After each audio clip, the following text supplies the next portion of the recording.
दिन होना चाहिए मंगलवार, फोड़कर उसके अंदर का फल निकालकर उस फल को शिवलिंग पर चढ़ाकर 1 लोटा जल शंकर भगवान को समर्पित कर दिन होना चाहिए मंगलवार।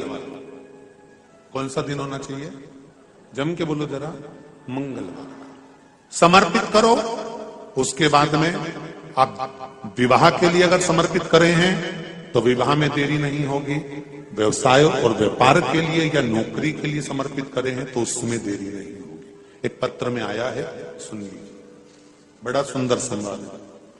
शिव महापुराण की कथा कहती है, मंगलवार को अगर शिव जी के मंदिर में, शंकर के मंदिर में जाकर 1 लोटा पानी चढ़ाया जाता है तो हमारे कार्य में उन्नति होती है। हाथ में जल का पात्र हो, शंकर के मंदिर में जब तुम जा रहे हो, शिव के पास जब पहुंचो, जल से हाथ कि लोटा जब जल का तुम बाबा को समर्पित कर रहे हो, जल चढ़ा रहे हो, उस समय पर बाबा से जरूर कहो, बाबा बहुत दिन हो गए, बहुत दुखी हूं, ए मेरे शंकर, मेरे कुबेरेश्वर महादेव, मेरे महाकाल राजा, मेरे इस हाथ को अब तुम पकड़ लो बाबा, बहुत दुखी हूं, अब तुम थाम लो बाबा।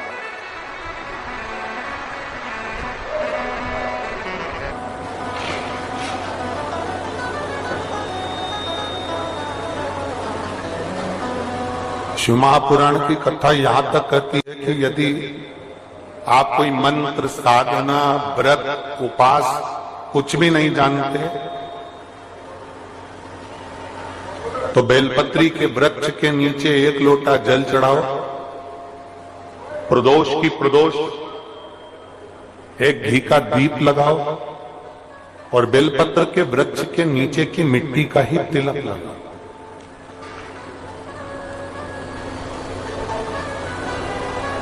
बेलपत्र के वृक्ष के नीचे की ही मिट्टी का तिलक। कथा हमको कहती है कि भगवान कभी भी सामग्री का भूखा नहीं रहा, भगवान भोलेनाथ भाव का भूखा रहा।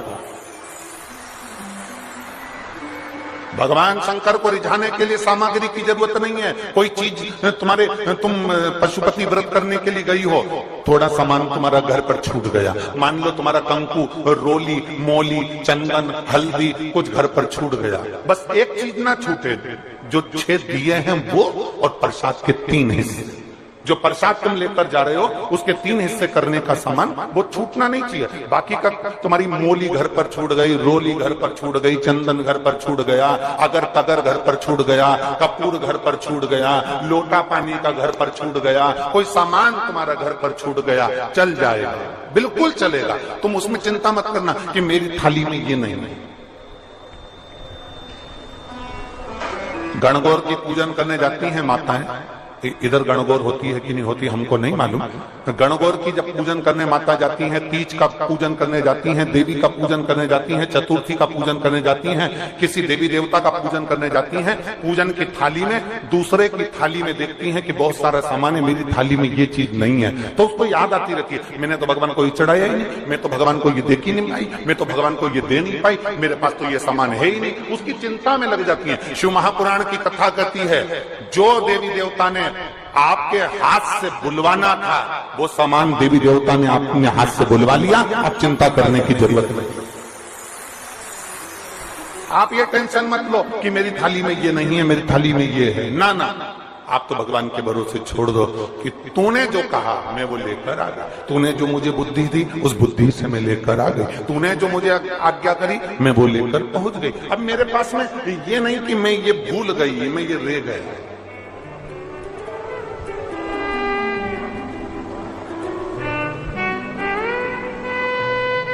महाराज, कोई व्यापार नहीं चलता हो, दिक्कत आ रही हो तो हनुमान जी के दूसरे नंबर का भाई गतिमान का स्मरण करो, हनुमान जी के उल्टे पांव का सिंदूर लाकर गतिमान का नाम लेकर स्वस्तिक बना दिया जाए व्यापार वाली जगह पर, तो व्यापार अच्छा चलने लगता है। महाराज, कोई व्यक्ति पैसा खा गया, नहीं दे रहा, बहुत परेशान हो गए, मांग मांग कर दे गए, नहीं दे रहा, हाथ जोड़ लिया, पांव जोड़ लिया, सब कुछ कर लिया, नहीं दे रहा, तो हनुमान जी के तीसरे नंबर का भाई रतिमान, रतिमान, गतिमान रतिमान, रतिमान का नाम लीजिए, पीपल के पत्ते पर लाल सिंदूर से जो व्यक्ति पैसा लेकर गया उसका नाम लेकर बहते हुए पानी में अपनी कामना कर रतिमान का नाम लेकर छोड़ दीजिए। 15 दिन में रतिमान ऐसे उतावली मचाता है कि उसको हाथ जोड़कर वो खुद फोन लगाकर बोलता भैया तेरा मैं पैसा लुटा दूंगा। रतिमान का स्मरण किया जाता है। रतिमान, ध्यान दीजिएगा, पंचमुखी हनुमान का एक स्मरण, पंचमुखी हनुमान का एक भाव। महाराज जैसे बहुत ज्यादा तकलीफ अगर व्यक्ति को हो गई है, बहुत कष्टमय जीवन चल रहा है, हार गए हर जगह से और तकलीफमय जीवन चल रहा है, तो पंचमुखी हनुमान का एक शिव महापुराण का और स्कंद पुराण का एक बड़ा सुंदर मंत्र है। उस मंत्र को आप सब एक बार हमारे साथ में बोलें। ओम नमो हनुमते रुद्र अवताराय सर्व शत्रु संहारणाय सर्व रोग हराय सर्व वशीकरणाय रामदूताय स्वाहा। बस इस मंत्र को हाथ में काली तिल लेकर, एक जौ लेकर और गूगल लेकर, थोड़ा सा उसमें गाय का घी डालकर, कंडे को या अग्नि को जलाकर इस मंत्र का 11 बार 21 बार जाप कर कर अपनी कामना कर कर छोड़ दीजिए। कैसा भी रोग हो, बीमारी हो, कष्ट हो, दुख हो, तकलीफ हो, 21 दिन के अंदर वो आनंद आना प्रारंभ कर देता है। इस मंत्र, स्कंद पुराण का, शिव महापुराण का यह मंत्र मूल पंचमुखी हनुमान सुख देते। और एक और चीज याद रखिए महाराज, यदि कोई काम के लिए जा रहे हो, कोई व्यापार के लिए जा रहे हो या नौकरी करने के लिए जा रहे हो और लगी नहीं रही, बहुत तकलीफ पा रहे हो, सर्विस ही नहीं लग रही, बहुत कष्टमय हो गया, तो निवेदन करूंगा 5 पीपल के पत्ते पर बेसन के 5 लड्डू घर में बने हुए, गाय के घी के 5 लड्डू रख लो। उस लड्डू के बीचों बीच एक आटे का दिया और उसमें तिल्ली का तेल डालकर इसी मंत्र का प्रयोग कर कर पंचमुखी हनुमान का किसी भी हनुमान के मंदिर में जाकर, दक्षिण मुखी हनुमान के मंदिर में जाकर उसको रख कर आ जाइए। इसके बाद आप उस काम के लिए जाइए, आपका काम सफल हो जाएगा। आपको किसी को नहीं करना पड़ेगा, कोई हाथ जोड़ना नहीं पड़ेगा, किसी के पांव नहीं पड़ना पड़ेंगे, तुरंत काम हो। बस इस मंत्र का स्मरण कर कर पंचमुखी हनुमान का भूतेश्वर जो मंत्र है वो सुख देने वाला। पूरी दुनिया का कोहिनूर हीरा है संस्कार, हमारी सभ्यता, हमारी वृत्ति। माता पिता कितने अरमान से पढ़ाते लिखाते हैं।